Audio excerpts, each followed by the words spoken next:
دوسرے مذاہب کے جو انبیاء ہیں ان کی ہم عزت کرتے ہیں، لیکن اس کے باوجود حضرت رسول کریم صلی اللہ علیہ وسلم کو سب سے بڑے قرار دیتے ہیں ہم، تو اس کی کیا وجہ ہے؟ خدا تعالیٰ نے آپ کو سب سے بڑا قرار دیا تو ہم کون ہوتے ہیں جو سب سے کم قرار دیں یا نسبتاً کم قرار دیں؟ دوسرے، آپ کے جو کام ہیں وہ ایسے ہیں کہ پچھلے سارے انبیاء نے مل کے ایسے کام نہیں کیے۔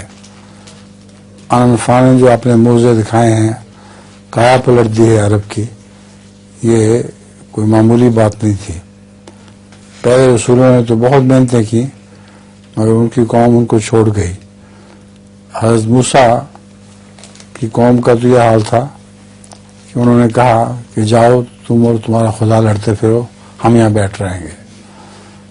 حضرت رسول اللہ کریم صلی اللہ علیہ وسلم جب جنگ بدر کے لیے نکلے ہیں، غزوہ بدر کے لیے، تو آپ نے صحابہ سے سوال کیا کہ بتاؤ تمہارا کیا ارادہ ہے، کیا مشورہ دیتے ہو؟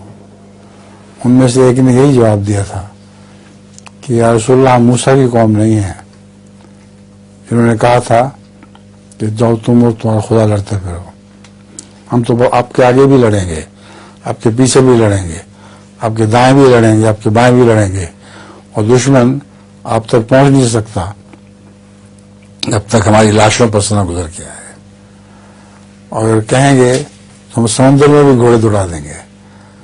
تو یہ بڑا فرق ہے حضور صلی اللہ علیہ وسلم کے مقام اور مرتبے کا۔ پچھلے نبیاء کی کوئی نسبت ہی نہیں آپ سے۔